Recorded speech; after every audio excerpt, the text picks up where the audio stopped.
Body of the girl जिसके मुंह में खून था, शरीर में कोई कपड़ा नहीं था, पैर दोनों राइट एंगल में मिला गया, एक पाँव बेड के इस तरफ, एक पाँव बेड के इस तरफ मिला गया, चश्मे को इंडिया के कोलकाता शहर में 9 अगस्त 2024 को एक ऐसी घटना सामने आई जिसको सुनकर के लोगों की रूह तक कांप गए। यह घटना थी 31 एज की एक फीमेल डॉक्टर की, जो कि RG Kar medical college and hospital में मेडिकल अथॉरिटीज की ट्रेनिंग को पूरा कर रही थी और इसी बीच में इनकी बड़ी बेरहमी से हत्या कर दी गई।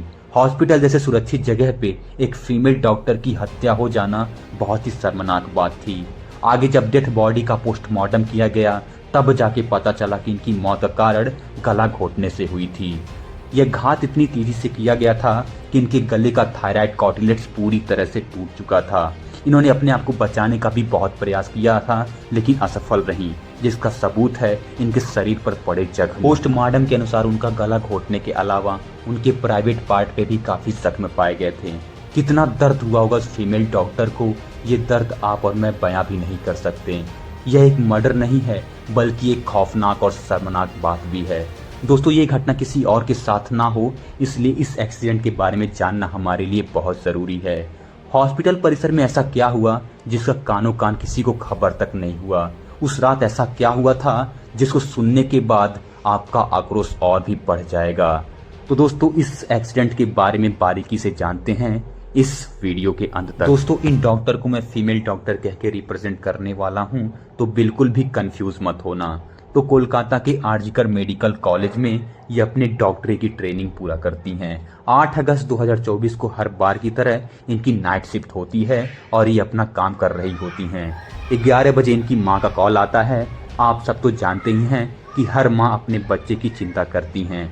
इनकी माँ इनसे पूछती हैं कि बेटा आपने खाना खाया, आपकी तबीयत कैसी है? रिप्लाई में फीमेल डॉक्टर का जवाब होता है कि मेरी तबीयत पूरी तरह से ठीक है माँ, और अभी मैं अपने पेशेंट को देखने जा रही हूँ, उसके बाद मैं अपने कलीग्स के साथ बैठ के खाना खाऊंगी। इतना कहने के बाद वो कॉल कट कर देती हैं और अपने पेशेंट को देखने राउंड पे चली जाती हैं। मरीज को देखते हुए और अपना काम खत्म करते हुए लगभग रात के 2 बज जाते हैं। तो ये फीमेल डॉक्टर अपने कलीग्स के साथ हॉस्पिटल के कैंटीन में जाके बैठ जाती हैं। वहाँ पे ये लोग कुछ बातें करते हैं और खाना खाते हैं। अब बातें करते हुए और खाना खाते हुए लगभग रात के 3 बज जाते हैं और वो लोग काफ़ी थक भी जाते हैं। तो फीमेल डॉक्टर हॉस्पिटल की जो 4th फ्लोर होते हैं उसमें बने सेमिनार में जाके आराम करने लगती हैं। सुबह के 7:30 बज जाते हैं, लेकिन फीमेल डॉक्टर का कुछ पता नहीं चलता है। ये काफ़ी अजीब बात भी थी क्योंकि फीमेल डॉक्टर कभी भी 1 घंटे आधे घंटे से ज़्यादा रेस्ट नहीं लेती थी। हॉस्पिटल में सुबह की टाइम साफ सफाई करने वाला कर्मचारी साफ सफाई करते हुए सेमिनार की तरफ जाता है और अचानक ही उसकी चीख निकल जाती है। सेमिनार में फीमेल डॉक्टर की लाश पड़ी होती है, दोनों पैर अपोजिट डायरेक्शन में, ऊपर कोई भी कपड़ा नहीं होता है, शरीर पर काफी जख्म होते हैं। ये दृश्य काफी दर्दनाक था। केस की जब अच्छे से छानबीन की गई तो संजय राय बाहर आया। ये वही हैवान था जिसने फीमेल डॉक्टर का बेरहमी से बलात्कार करके मर्डर कर दिया था। यह एक सिविल वॉलंटियर था। सिविल वॉलंटियर माने पुलिस को छोटी छोटी सूचनाएं देने वाला कर्मचारी। हालांकि हॉस्पिटल के इर्द गिर्द तो ज्यादा कैमरा नहीं लगे थे, लेकिन जहां पे कैमरे लगे थे उसकी निगरानी में ये आ चुका था। संजय राय जो कि हॉस्पिटल के सारे सेमिनार, सारे कमरे के बारे में अच्छे से वाकिफ था। कहां पे ज्यादा कैमरा लगा है और कहां पे कम, इसको अच्छी तरह से पता था। ये 4th फ्लोर पे 4 बजे इंटर करता है और 4:45 पे बाहर आ जाता है, यानी 45 मिनट तक इसने फीमेल डॉक्टर को तड़पा तड़पा के मारा था। क्राइम प्लेस पर पुलिस वालों को एक एयरबड्स मिला और यह एयरबड्स संजय राय के फोन से आसानी से कनेक्ट हो गया और यह सबसे बड़ा क्लू भी था। पुलिस वालों ने जब संजय राय के घर पे तलाशी ली तो उसके शूज पर खून के धब्बे मिले जो कि फीमेल डॉक्टर के ब्लड से पूरी तरह से मैच कर गए।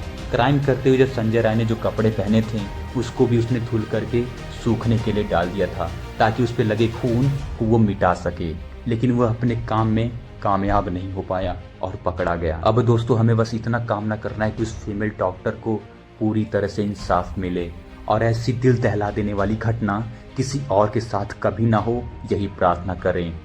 साथ में दोस्तों, अगर आपको फैसला करने को मिले तो आप उस दरिंदे को कौन सी सजा देना चाहेंगे, कमेंट में हमें जरूर से जरूर बताना। तो फ्रेंड्स, आज के लिए बस इतना ही। मिलते हैं अगली वीडियो में। तब तक के लिए धन्यवाद।